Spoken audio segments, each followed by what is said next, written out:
Oh, welcome back, my gardening friends. Well, it's April 27th. It's about 9 o'clock in the morning, and I want to do a reveal on the temporary compost bins. This is the bin that we added the Supersoil to, and both bins were filled at the same time in layers with similar materials. So let's start dismantling and see what we've got.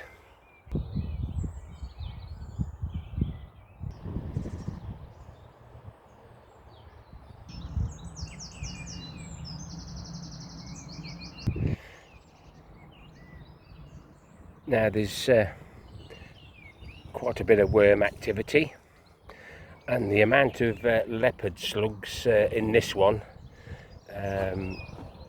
was quite unbelievable. All the slugs that I find will go in the compost bin. They can continue their work there. This is reasonably fresh manure that we added just before we put these to sleep to keep the worms happy. So I just want to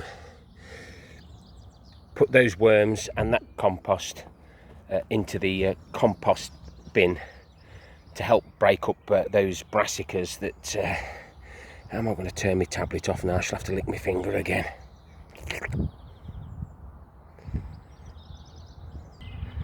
So that's the manure and bits and bobs and castings from the Supersoil bin. I'll get that taken away and I'll do the same to the other side. I've had to take more material out of the far bin. There's even a difference at the top, but I'll show you shortly. So even after I've took more material out the far one, it's still sitting a little bit prouder. And I'll let you make your own judgment on what you see. This is the one without Supersoil.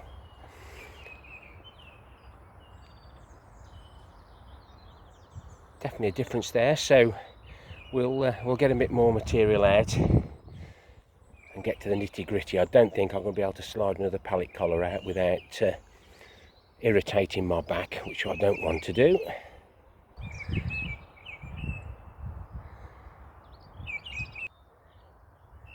So that's the next layer out, and I've come across the brassica stalks that I put in. There's some of the thinner ones. I wasn't intending on doing this trial till later on, so we added the Supersoil to the top. But the brassica stalks, these weren't chopped. The old lazy gardener, Terry King. But I do think these have rotted down a little bit better. But it's hard to say. You make your own mind up. I think there's more material there than there is there. Don't get me wrong, there are leaves. This is how I've just put it out, but there are leaves in this one. But even now, the material from here, forget the leaves, a lot of soil in that. But it does seem to be a little bit better. I don't know whether you can see the difference, how much material's there, that there is there, how much, well, it's composted down. Doesn't need a lot to make that heap sink. Right, next layer. So as we get down to the bottom pallet collar, that's closer to the existing bed, I thought I was going into the sweet corn there, but I think that's one of the giant sunflowers, which my granddaughter got first place with. But that's the only thing that I've really found in this bed at that layer. And in this one, there's part of the sunflower, and then there's a few there which are probably the sweet corn. Let's go and have a look at the heaps. Supersoil experiment trial as we move along. We've now found some leaves like we did in the untreated pile, and there's a few more there. Now it might be as I've added nearly all the sweet corn stems to that bed. Lots of lovely material in between, but again,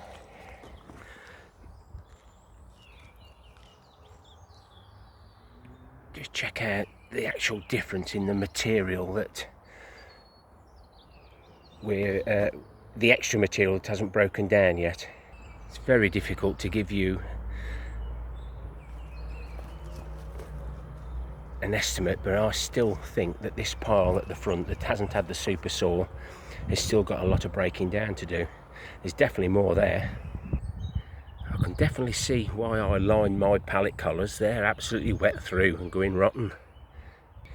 So just a quick look, lots and lots of activity in and around.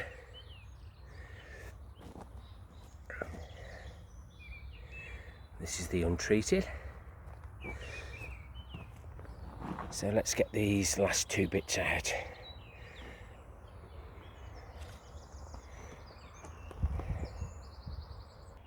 Now we're getting to the bits that have probably not broken down so well.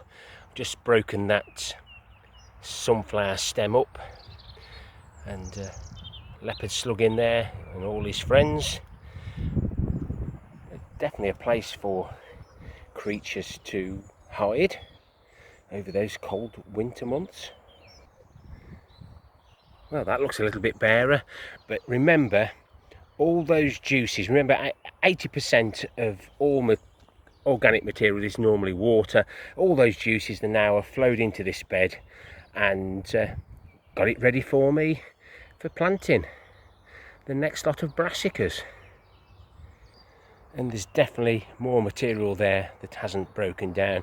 It hasn't been in those bins for a long time, because once the main bin is full, I use the temporary compost bins.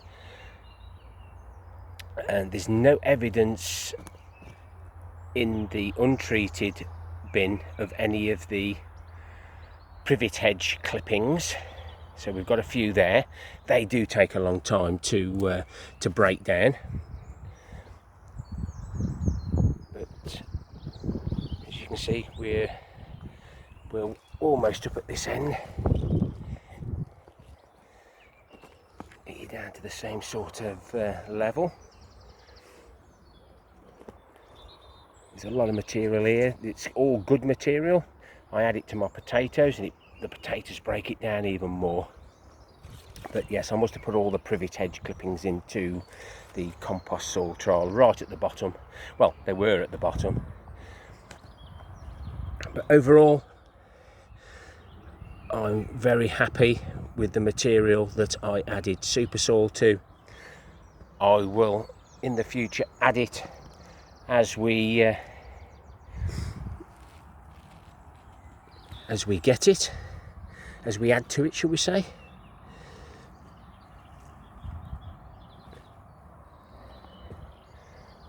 But adding Supersoil to your compost bin has got to be beneficial.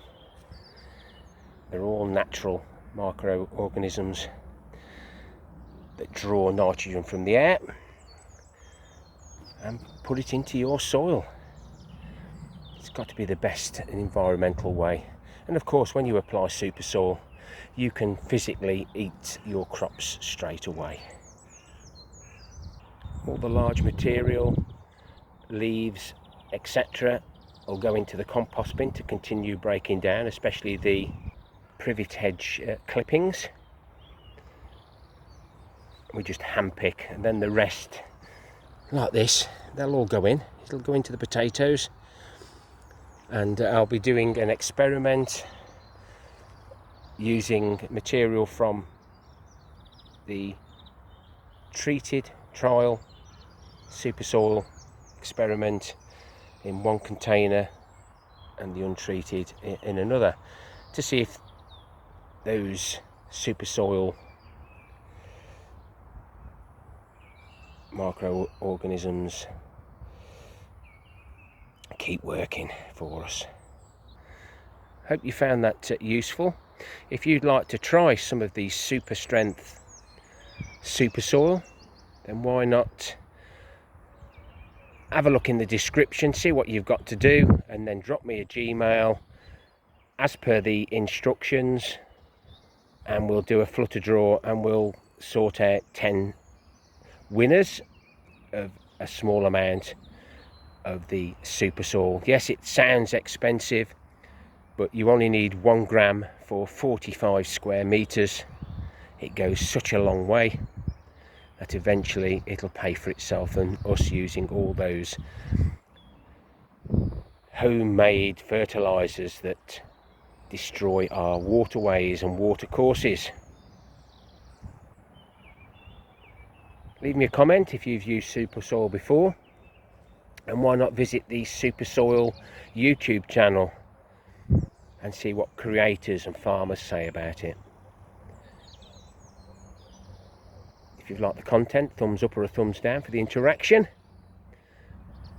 Leave me a comment, and why not consider subscribing and see what else we can get up to. Happy gardening to you all. Till next time, my friends.